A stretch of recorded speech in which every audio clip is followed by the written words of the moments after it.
is now being recorded. Just to let you guys know, in case you decide to make any commentary or ask any questions, it will be recorded for our partners that weren't able to join in on the live webinar right now.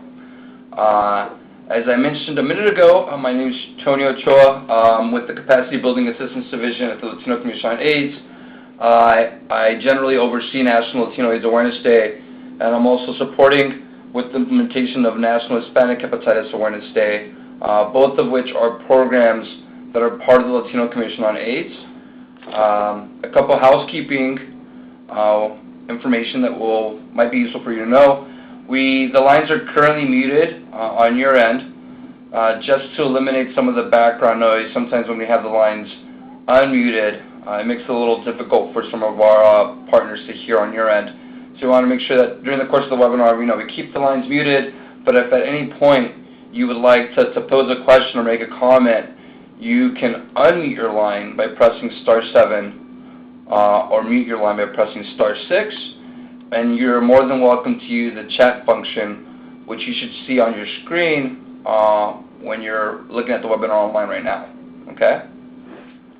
So with that said, like I said a minute ago, I'm Tony Ochoa with the Latino Commission on AIDS, located here in New York City. And with me I have Carlos Maldonado. Carlos, you want to introduce yourself real quick? Yeah, welcome to this important webinar. I hope I can provide some information. We're going to be covering some basic information on hepatitis C. Great, thank you, Carlos. So what I'm going to do now is I'm going to go ahead and unmute the lines, and at any point you're more than welcome to just jump in and introduce yourselves, okay? So I'm unmuting the lines now. The conference has been unmuted. So you can jump in, the lines are currently unmuted. You can go ahead and just say your name, city, and place of work. Hi, good afternoon. My name is Juana Sanchez McNamee. I'm from New York, and I work for Ryan Nina Community Health Center. I'm the supervising case manager. Joining us. Freddie Roberts, Milwaukee, Wisconsin, 16th Street Community Health Center, Outreach Specialist. Great, thank you. Rosa Bustamante Flores, Healthy Start New Orleans, bilingual nurse educator. This is Amanda Muller, the Harm Reduction and Drug Policy Coordinator for the North Carolina Harm Reduction Coalition in Durham, North Carolina.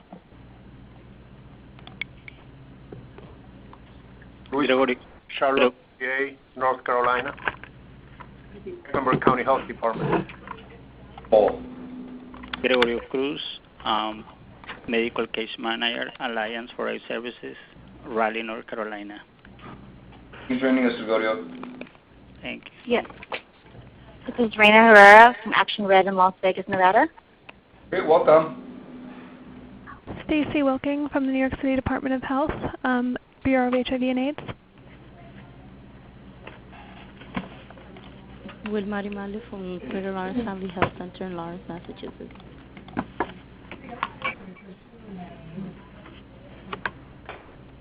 Stephen Vargas from Houston, Texas, Program Coordinator at AMA, the Association for the Advancement of Mexican Americans. Stephen, how's it going? Going well, going well. Good, good. On the chat side, we have Andy from San Rafael, California. He's a prevention manager at Marin AIDS Project.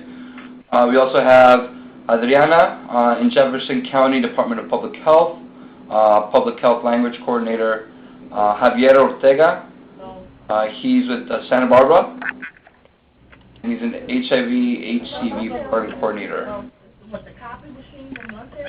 Anyone else? I mean, it's completely fine if you feel shy and don't want to introduce yourself, so I completely understand. But as you can tell, when we keep the lines unmuted, it sometimes creates some of the background noise, which makes it difficult.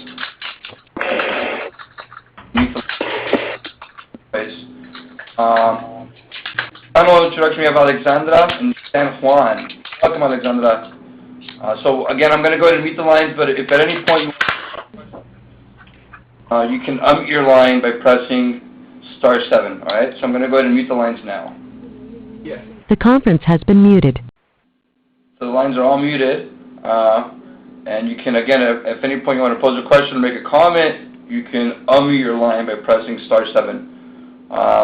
Final introduction, we have Darialma in Puerto Rico, Taller Salud. And we welcome everyone for joining us again. Just a quick recap, letting you guys know who the Latino Commission on AIDS is. We were founded back in the 1990s to fight HIV/AIDS in Latino communities nationwide. We provide services locally, regionally, and nationally. We've provided services in more than 40 states, including Puerto Rico and the Virgin Islands. We have a multidisciplinary, multicultural, and multilingual staff. So even though we are the Latino Commission on AIDS, we do have some members that represent a majority of different backgrounds with different experiences, and provide under capacity building, which we'll talk about in a minute, services to all community-based organizations, no matter who your target population is. So you might not necessarily be serving the Latino community, but we are more than welcome to be open and providing you services through our capacity building assistance division. So with that said, we do have 5 core areas. The Hispanic Behavioral Research Center, which is where we do a lot of our evaluation. We produce a lot of reports and things like this to kind of share with our communities to heighten our awareness and readiness to serve our communities. We provide HIV prevention and health promotion, HIV and HCV testing and linkage to care, so we also provide direct services to the community locally. We do advocacy and community mobilization. We do have a big Latino in the Deep South project that we have undergoing, where we really help address service providers better work with the Latino community in this newly emerging community. And we also finally capacity building assistance, which is where the 2 programs that we've talked about previously, National Latino AIDS Awareness Day and National Hispanic Hepatitis Awareness Day, are being kind of implemented from. Capacity building is something we provide to all community-based organizations nationally, and its service provided completely free of charge. If at any point you want any kind of customized training that you think would help your organization or your program function better, it could be around HIV testing, it could be around how to direct services or really reach out to the community in a more effective way, how to unroll a social marketing campaign, anything like this. We can provide you with customized training and support on how to do that. If you have any questions about that at the end, I'll go ahead and share my information. You can go ahead and reach out to me about how to do that or solicit that service. Again, the webinar today, which is titled Hispanics and Hepatitis, How It's Transmitted, Treated, and Prevented, is in commemoration of our social marketing / community mobilization effort around National Hispanic Hepatitis Awareness Day. Again, the goal of National Hispanic Hepatitis Awareness Day, or NHAD, is to draw attention to the critical role of viral hepatitis testing, prevention, education, care, and treatment as it plays in addressing this epidemic. It's a national campaign implemented at the local level. It was developed by the Latino Commission on AIDS, and again, what we do and the way it's structured is that we work with local partners in supporting them in hosting events for National Hispanic Hepatitis Awareness Day to increase awareness about hepatitis within the Latino community. And this takes place every May 15th. And at the end of the webinar, I'll explain again what some of these different events might look like and how you can potentially get involved in hosting an event locally to commemorate National Hispanic Hepatitis Awareness Day. And again, I'll share that information with you at the end, and I'll also share my contact information in case you want to reach out to me and solicit support directly, all right? So with that said, I'd like to again introduce Carlos Maldonado, which is our director, who's also our director of Treatment Now and Puente para la Salud at the Latino Commission on AIDS. And again, Carlos, thank you for presenting on today's webinar. And thank you.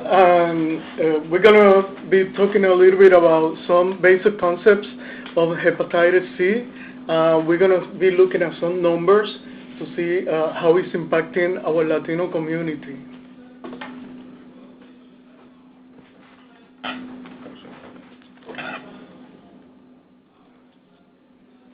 So this is just a small introduction and hepatitis C. The liver is the largest internal organ in the body. It's where most substances are processed and metabolized. It's the only organ in the body that can be regenerated. So this is a very important organ in our body where all substances pass through.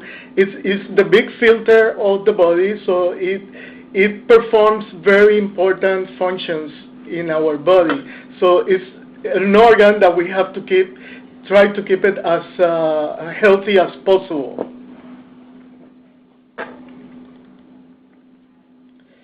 The liver also removes toxins and waste from the blood, metabolized medications, so everything, all the medications that we consume, all the chemicals that we consume are processed by the liver. It removes and stores iron and vitamins A, D, E, and K, and maintains glucose level in the blood. So if the liver is not functioning well, we're going to have a series of problems that come with it. It provides proteins for blood clotting, so it's also a blood clotting factor, and manufacture complex substances. So these, in other words, the functions of the liver and why it's so important to keep it healthy. And Carlos, someone just asked in the chat, you said it can be regenerated, right? Yes, it can be regenerated. Right. It's the only organ that you can cut a little lobe, a little piece, and it grows back again. So when you hear that they do a liver transplant, it's not that they transplant the whole organ, they just transplant a little piece of the organ, and that regenerates into the complete organ. Great, thank you for clarifying that.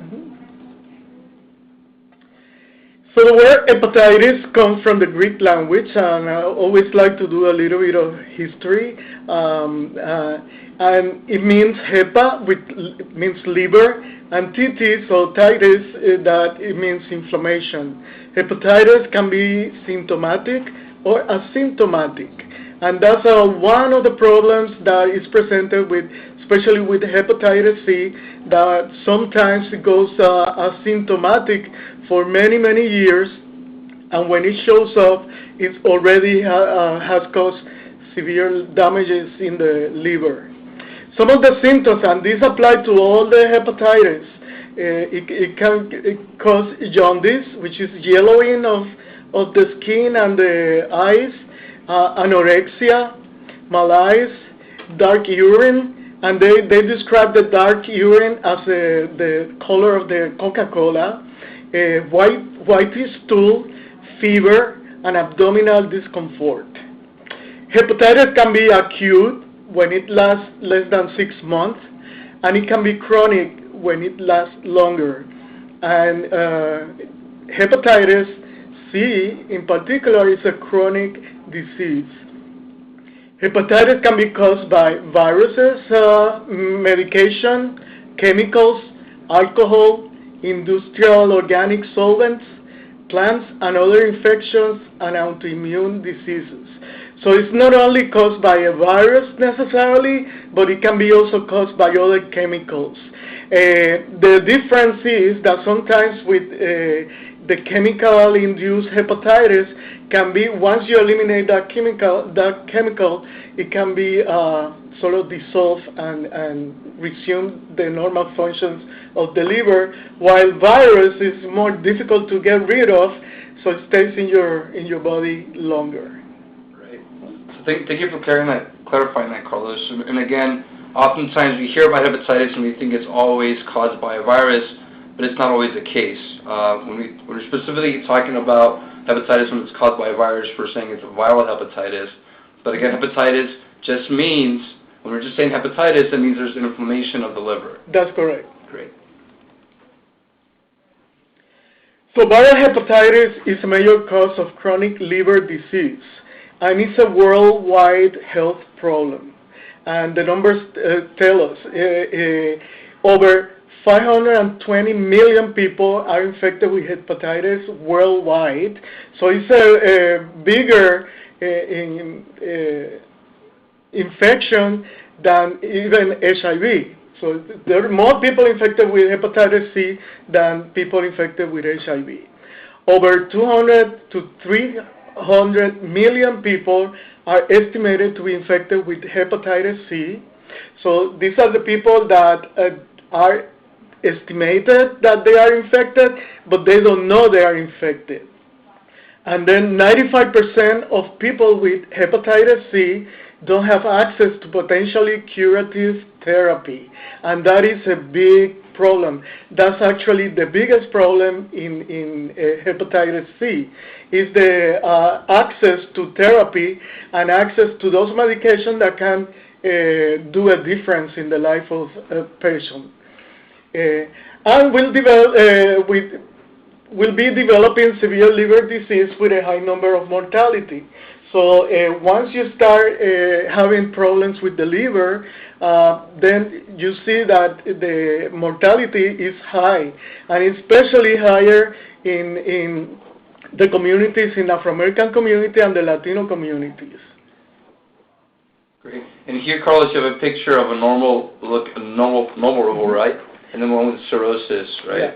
Yeah. If you see in the slide, the normal liver, it has a very smooth surface, and it looks very great color, very healthy. Once the disease starts progressing, it creates cirrhosis, and cirrhosis means that it's a scar tissue. The liver has to be flexible, but once it's scarred and you have all this scarring in the liver, it becomes rigid, so it's not performing as it should be. And not only that, the cirrhosis can progress into cancer, liver cancer.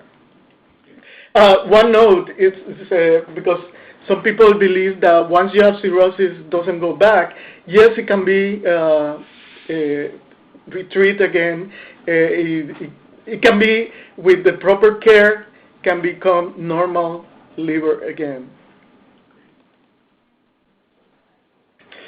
So where hepatitis C comes? The hepatitis C comes from the family of the flavivirate virus, and this is a family of viruses that include flavivirus, yellow fever virus, West Nile virus, dengue fever, among others.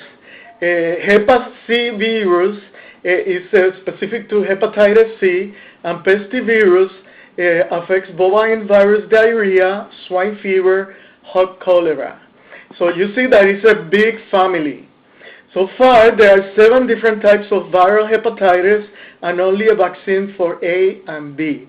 So if you see in the list, you have A, B, C, D, E, G, TT, and TTV. Of those hepatitis, A and G can be resolved without any damage to the liver, and there has been no documentation on people dying from hepatitis A or G. But yes, the big problem is B and C, which progresses to chronic liver disease, and those are the ones that you see people dying of. Great.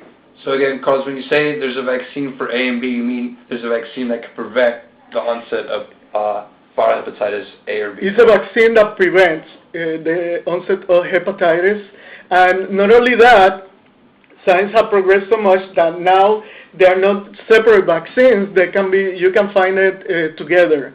So there is a vaccine that covers A and B together, which facilitate vaccination. There's a big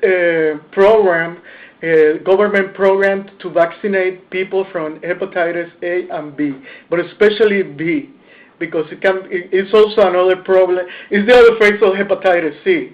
There's a lot of people that develop chronic hepatitis B, cirrhosis, and liver cancer. Right. And Stephen Vargas asked, does this family of viruses, do they all affect the liver? Do you know? They all affect in one way or the other the liver. It's just the family, and from all that family, so you have to understand that sometimes we think on diseases or like hepatitis C as being unique, and it is in terms of the virus, but it's a family. And as we're going to see later on in the slide, it has different ramifications.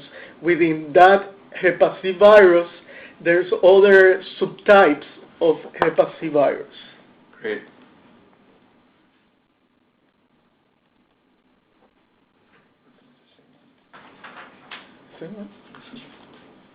And here we have the clades and subtypes of hepatitis C, and as you see, there's 1, 2, 3, 4, 5, and 6 different types of hepatitis C, of which the more difficult to treat are hepatitis 4 and hepatitis 1. And those, unfortunately, especially hepatitis 1, is the one that dominates in America, in the whole Americas, no? So we get the fact that there's some potentially very nauseous and it can cause a lot of liver problems. That makes it also a very hard to treat when you have that type of virus. Not only that, but the fact that there are so many families is why we don't have a vaccine so far, because you need to create a vaccine that can work regardless of the type of virus that there is. They're working on it, and it's progressing, but we don't have it yet. So, in other words, hepatitis C isn't the one that I have been vaccinated for. No, you have been vaccinated for A and B. And it's recommended that if somebody has hepatitis C and it doesn't have the antibody for A and B, to receive the vaccine. Right. So most people that I know, Carlos, that are born in the United States get that vaccine as a baby, right? There is a big campaign now to immunize babies, especially with A and B, because it can be transmitted easily through the nurseries and daycares. Right, okay. And this just to show you the world distribution of hepatitis C and the whole family. So we see that hepatitis C covers a lot of grounds in terms of worldwide. It's very well distributed. So we see that not only hepatitis C is a problem, but also the dengue is associated with hepatitis C, and that combination is very is bad for your liver. So that's more or less how it's distributed. And again, this is another map showing you the distribution of some of the genotypes of the virus. And as you see, like I was mentioning before, if we look at America, the whole Americas, North, South, Center, and the Caribbean, the basically genotype that we're going to find there is hepatitis A and B. And especially B, which is kind of very hard to treat. And not everybody responds to the treatment. Right. So that's a very good point that you just made, Carlos, that even though we have treatment for certain types of hepatitis, there's other types of strains and genotypes that are more difficult to treat than others, right? Yes.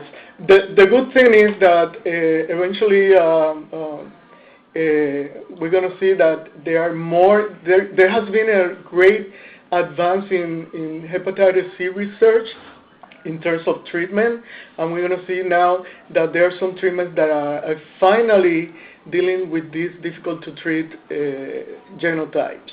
Great. And again, I'd just like to make a pitch that we'll be talking about those new advancements in medical treatment during the next webinar, which will be happening on May 6th. So we will be talking about those advancements Carlos was just talking about during the third webinar. So the natural history of hepatitis C, you get the acute, which is the moment of infection, and 15% to 25% resolve it by itself.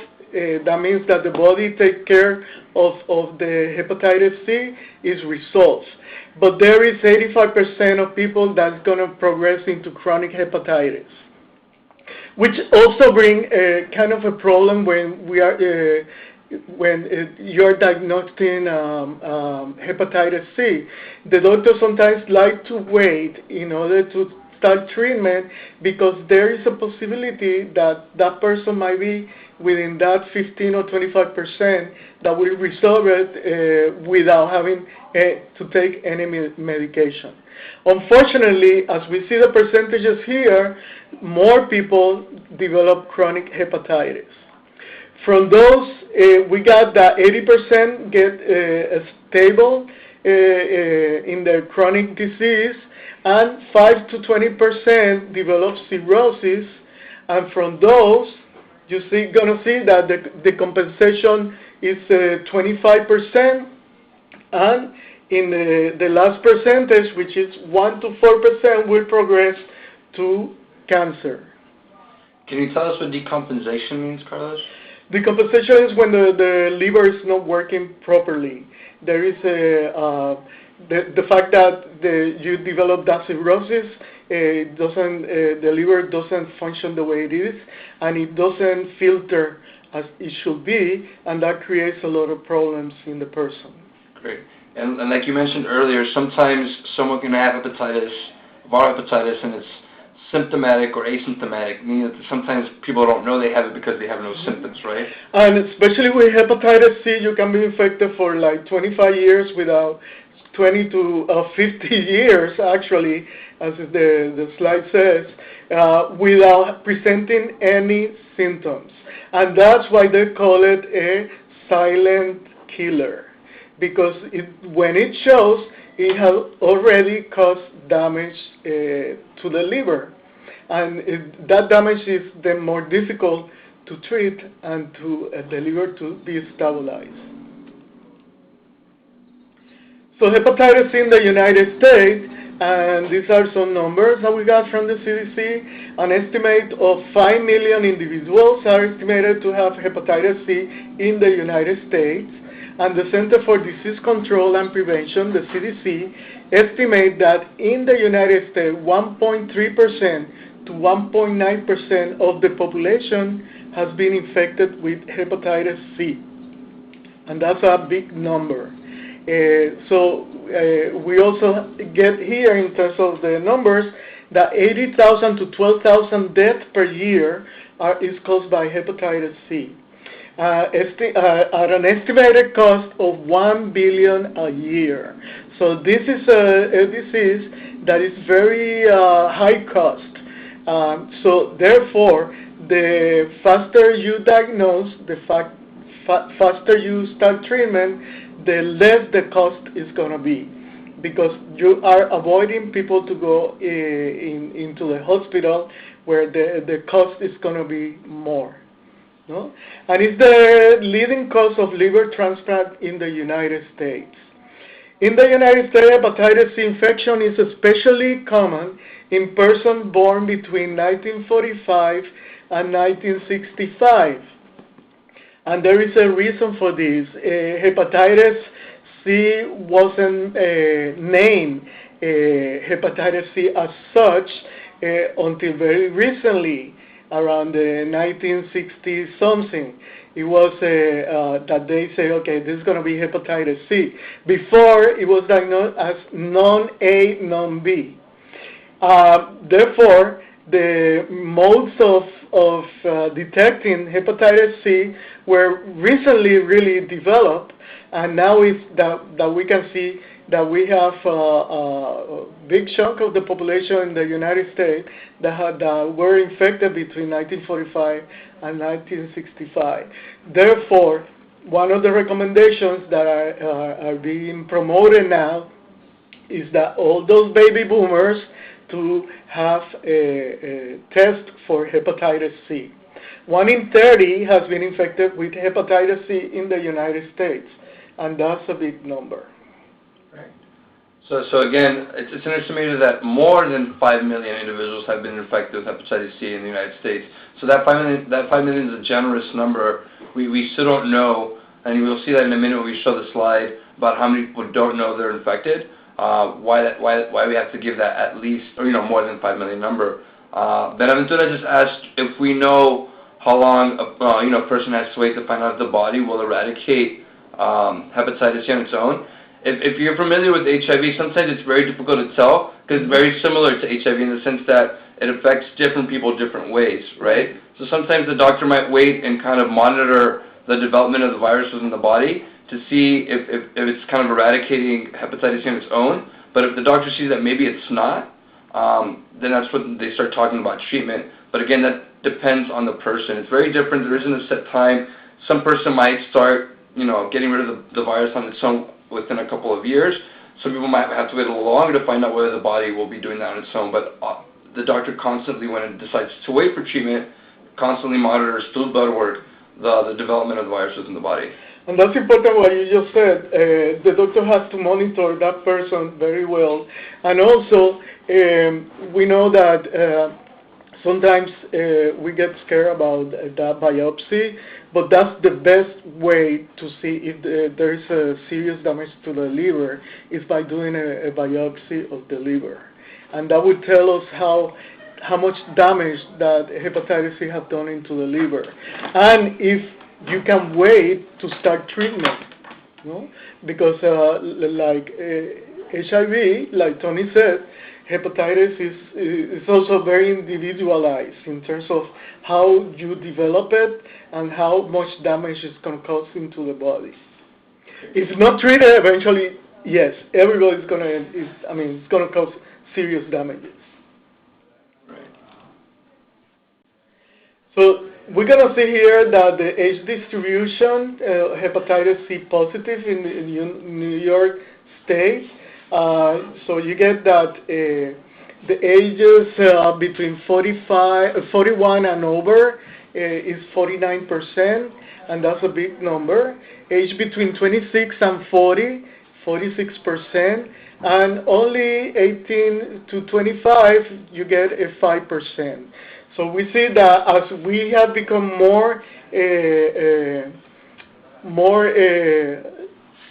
good in detecting hepatitis C, we're going to see more the preventions that are marketing to the population, the less cases of people getting infected with hepatitis C that we're going to see. Right, and again, this is specific to New York State. One thing to note when we're talking about Hispanics is that Hispanics generally contract hepatitis at a younger age than most other ethnic or racial minorities. So Hispanics generally contract hepatitis at a younger age compared to other races and ethnicities. And this is more or less, so you see the trend of the hepatitis C infection, and you see that the Hispanics, which are in the light green, you get still lots of cases. The less cases that you see is in the Asian Pacific Islander, and Afro-American community and Latinos go almost hand in hand, as you see the yellow and the light green almost touches by 2010. So there is a tendency of a decrease of new cases of hepatitis C, and this tendency is believed to be because of prevention methods, like I was mentioning before, also a big role of the needle exchange programs, and more surveillance in the country of blood supplies.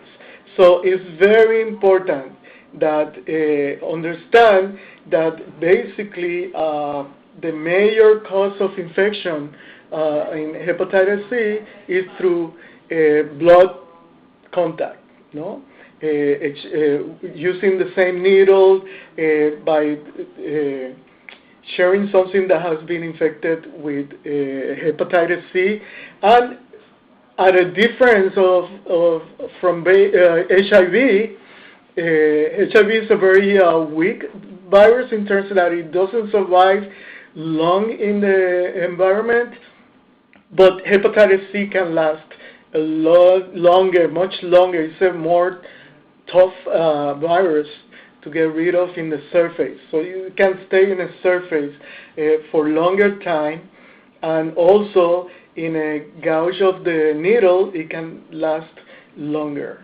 Great. So when we're talking about needles, I mean, we're talking about intravenous drug users. It could also be people that have gotten tattoos. Like Carlos mentioned, the virus can last in blood a lot longer in exposed air than HIV can. So it can live in that ink that kind of existed when someone was getting a tattoo. If it wasn't gotten rid of, it could also be transmitted sexually through. It's a lesser degree the sexual transmission, but it has been documented. It can happen. Basically, also the pedicure and manicure utensils have to be really sterilized, but the recommendation is bring your own work. Bring your own tools to do that kind of cleaning, no? And in terms of the tattoos, please look at the tattoo parlors that are licensed. Don't go to anybody because it can live in the ink of the tattoo.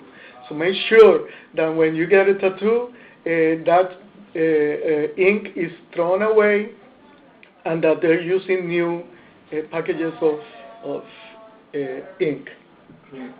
And Carlos just asked if we might know why the reason there's a rise amongst the American Indian and Alaskan Native communities.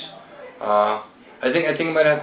Do we know what the transition categories are? I don't want to speculate, but basically what it comes to my mind is basically that the American Indian and Alaskan Natives are very heavily, and I don't want to generalize this, but the use of intravenous drug is very high.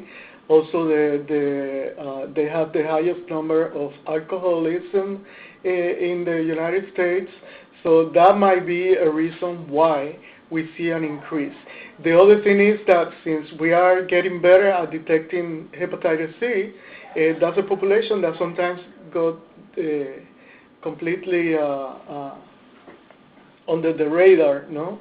And we are beginning to see more cases now. Also, the Asian Pacific Islander, we see that the trend is very low because this is a community that is more affected by hepatitis B than hepatitis C. So we're going to see more cases of chronic and liver damage caused by hepatitis B in the Asian Pacific Islander than in the rest of the other communities. And this is a hepatitis C cascade, and I don't know how many of you are familiar with the cascade, the HIV cascade that has been distributed in terms of, and each state has their own cascade. But this is just to show you how dramatic hepatitis and the treatment is, and the need to do in treatment, no? So you have that the number of hepatitis C infected people in the United States, an estimated engagement in screening, referral to care, and treatment. So you see that 3.2% of chronic HIV infection, only 1.6 is tested for for hepatitis C. From those, only 1 to 1.2% are referred to care, but then you start losing that person. This is a more dramatic slope that we're going to see in terms of the treatment of hepatitis C and follow up. No? Then 0.63% and 0.75% receive a hepatitis C RNA test. So this more sophisticated test and only a very small percentage of that population is receiving that kind of test. And from those, 38 to 0.56% received liver biopsy, and that's a very small number. And then when we're going to treat it for hepatitis C infection, we're going to see even a more dramatic reduction. So you see that 0.22 and 0.36% are treated for hepatitis C infection. So look at the big difference between chronic hepatitis C infection and the treatment for hepatitis C infection. And from those that are treated, only 0.17 to 0.2% achieve sustained virologic response. And that's why we need new medications, and that's where the research is concentrating, because they want to achieve a higher number of sustained virologic response. So, and just to clarify, on the axis here, it's the number of people in millions that are infected, and so that means there's 3.2 million people that have chronic HIV infection. Only 1.6 of those, about half of them, get tested for it. So there's a large number of people that don't know they have it. A lot more than we generally see with HIV. Generally with HIV, we see that about 80% of people know they're HIV positive. So there's a 20% of people that don't know. Here it's about half of the people don't know they're infected with hepatitis C. And even a lesser number of people that are being treated and then achieve virologic sustained response to treatment thereafter. And that's why it's so important to do outreach into the community and to tell people to get tested and to seek for services. And that's where we have to do the activism around. Right. And another major reason why we were pushing for National Hispanic Hepatitis Awareness Day and a lot of our partners to collaborate in hosting an event locally to really raise that awareness about what's going on, how it's transmitted, and how it can be treated and prevented. And now we're going to see a closer look to Latinos. And this is a study that was conducted by Albert Einstein College of Medicine of Yeshiva University. And what it found was that 12% of people from Puerto Rico are infected with hepatitis C. 2% of Mexican are infected with hepatitis C, 1.5% Dominican, and 1% of people from Central America. Less than 1% of South American and Cubans. And what there is so in the study is that it's not clear why there is such a wide difference between the Puerto Rican community when compared to other Hispanics in terms of hepatitis C. So we see that it's affecting the Puerto Rican community in large numbers. And we have to do more to promote testing and promote treatment in that community. And this is specific to hepatitis C, right? So, I think, and this is just making, like we did a minute ago, just a preliminary assumption. If we're thinking about it in the same way of kind of co-infection with HIV, something we see that's different in Puerto Rico compared to other states in the United States is that most people that are infected with HIV within Puerto Rico oftentimes are infected by it through intravenous drug use. Mm-hmm. And like Carlos mentioned a minute ago, a big leading method of transmission for hepatitis C is intravenous drug use, being that the virus can live a lot longer outside the body than HIV can.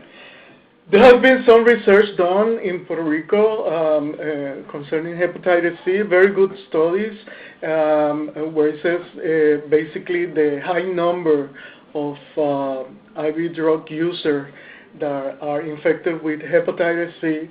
Also, within the jail system, we see that a lot of inmates are infected with hepatitis C. So it makes a big, huge problem. especially when we are talking about funding to provide these treatments. So we're talking about thousands and thousands of dollars in terms of treatment.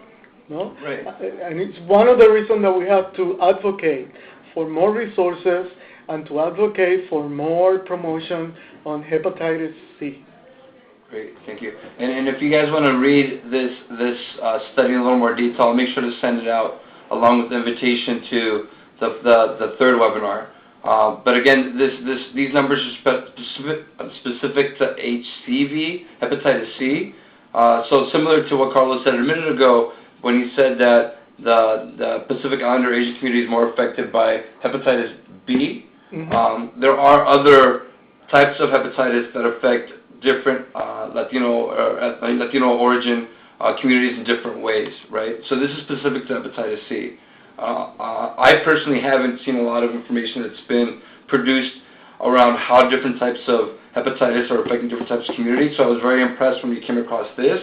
And that goes back to what Carlos was saying, that we need to really advocate for more information like this to be created, more awareness to come up around this, and more of a mobilization around getting people to find out more about what's going on with hepatitis, viral hepatitis, and different kinds of viral hepatitis when it comes to awareness, right? Mm-hmm. That's very important.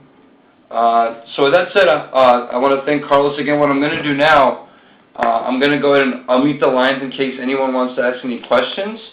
I'm unmuting the lines now. The conference has been unmuted. You're more than welcome to pose your question over the phone, or you can go ahead and type it into the chat box and we can answer it that way.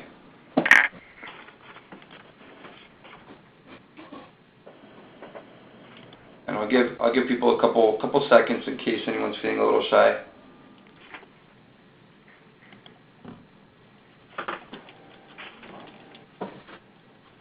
And please remember to fill up our evaluation. That's very important. It gives us an idea how to improve the webinars.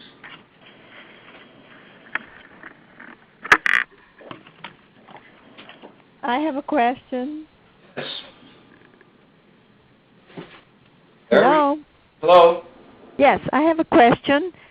Please, go ahead. Yes, this is Rosa in New Orleans, and I would like to know whether you are recommending screening for all pregnant women for hepatitis C now. Definitely. It's very important to screen, especially if you're pregnant. You don't want it can be very taxing to your body. Pregnancy by itself is very taxing to the body of the woman. Imagine then having hepatitis C. So that can complicate the delivery, it can create complications to the baby, the newborn. So yes, there should be encouraged to testing on that population too. Yeah, definitely. But is there any medications that you can give pregnant women were they to come out positive for Hep C? So that I know, all the medications are not for women that are pregnant. Because I don't think they have done the proper studies to see if there is some interaction with the fetus and can create problems, no? And remember, most of the treatment for hepatitis C is very new. This is a very new science. Therefore, it's going to be a couple of years until they do that kind of search.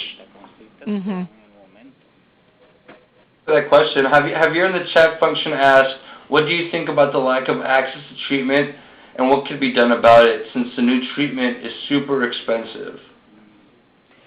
And that's a question that everybody has to respond, you know, and we have to do more in our different areas that you are in, because definitely it's a huge problem, and it's a huge problem that I don't think the press is really presented the right way. There hasn't been too much really advocacy around hepatitis C. And we all have to get into that kind of advocacy. It's very important. That we talk about hepatitis C. It's very important that we start talking about pricing and access to the medications. Definitely. And Stephen Vargas asks, for younger Hispanics, it is unsanitary tattoo parlors and other exposures to blood. It can definitely well be that the younger Hispanics, the reason why younger Hispanics are getting transmitted at a higher rate is because of unsanitary tattoos. And I think it also might be something that's happening, one of the reasons it's happening in the prison system is oftentimes people do get tattoos within the prison system and share things like that to use that. And again, that's something that can live in ink and exposed air for longer periods of time. And it's again, more easily transmitted. HCV is more easily transmitted than HIV is, which is why we're seeing this large number worldwide when compared to HIV. And actually, that can be a good campaign to targeting the younger Hispanic population for them to make them understand that if they're going to have a tattoo, it's not that they shouldn't get a tattoo. It's that if you're going to get it, go to the right establishment that has the approval and that are using sterilized equipment. No? And that they use individualized ink. Right. And that's very important. That's something that we can do to promote the prevention of hepatitis C.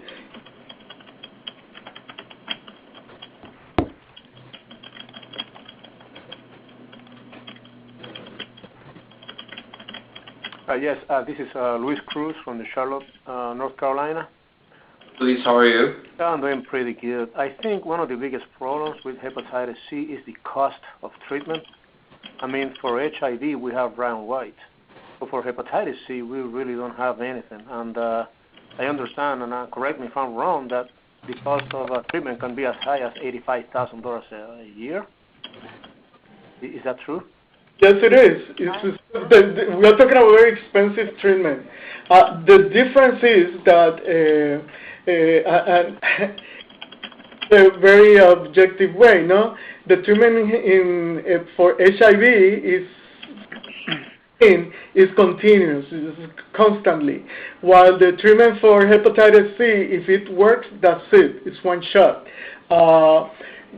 So that's some of the reason and some of the rationale that they're using in terms for pricing, and it's also new technology. But that doesn't mean that we shouldn't advocate to lower prices, especially on an infection that is so widely distributed.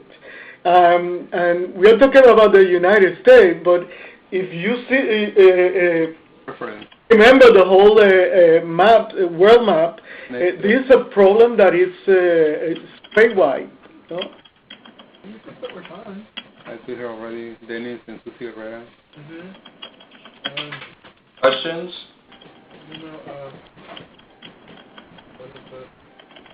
What I'm going to do now is I'm going to go ahead and meet tonight as you finish up the last 3 slides of the webinar. The conference has been muted. Again, I want to thank Carlos for giving us this very holistic and insightful PowerPoint on how hepatitis is affecting Hispanics and how it's transmitted, how it's treated, and how it's prevented. Again, this webinar is the second in a series of webinars for National Hispanic Hepatitis Awareness Day. And National Hispanic Hepatitis Awareness Day is a national campaign that we unroll with partners across the country, where we support them in hosting events to raise awareness around hepatitis in the Hispanic community. And there's different events that different partners can host across the country. It could be a testing event, it could be a visual, it could be any type of health fair, it could be raising money for an organization that works with Hispanics and kind of providing treatment and support, providing an information session, handing out flyers. It could be a series of things that you or your organization could do on National Hispanic Hepatitis Awareness Day, which takes place every May 15th, which is a little less than a month away. I do encourage you, if you're interested in doing that, and again, it's a dire need within the Hispanic community to do so, to visit HispanichHepatitisDay.org, and you can get more information around the campaign itself and resources around how you can organize an event for National Hispanic Hepatitis Awareness Day. And again, this is the second in a series of 3 webinars. The next webinar is on May 6th at 2:30 Eastern Daytime, 2:30 p.m. And it's on the future of hepatitis medical advancements, where Carlos will be talking about developments from CROI and a lot of those new treatments that he was mentioning throughout the webinar. So I encourage you all to really join us for that one and see what's kind of on the plane and how a lot of the issues we're having with treating all those different types of genotypes of HCV are being addressed in some of those studies that came about from that. And finally, on National Hispanic Hepatitis Awareness Day, May 15th, we'll be having a live webcast, which will be a little different from a webinar in that it's a panel, and you'll see a live video panel of a discussion around how different organizations and different people from different fields are addressing the impact of hepatitis in the Hispanic community. So with that said, if you have any questions here on out, I welcome you to contact me directly. My information is on the slide that's not opening up right now. But you can contact me via email at tochoa@latinoaids.org. And again, the website link that I said a minute ago was HispanicHepatitisDay.org, where you can get a lot of information around fact sheets of different segments of how hepatitis is affecting the Latino community, and also how different resources on how you can organize an event for National Hispanic Hepatitis Awareness Day on May 15th. Like I mentioned at the beginning of the webinar, this was being recorded, so we will be sending out the recording of the webinar after the call, along with the invitation for the third webinar that's taking place on May 16th. So with that, again, feel free to email me with any questions you might have. And again, I'd like to thank everyone for joining us on today's webinar, and Carlos for presenting today. So with that said, I think we're concluding the call. All right? Thank you. Take care, everyone. Thank you. Bye.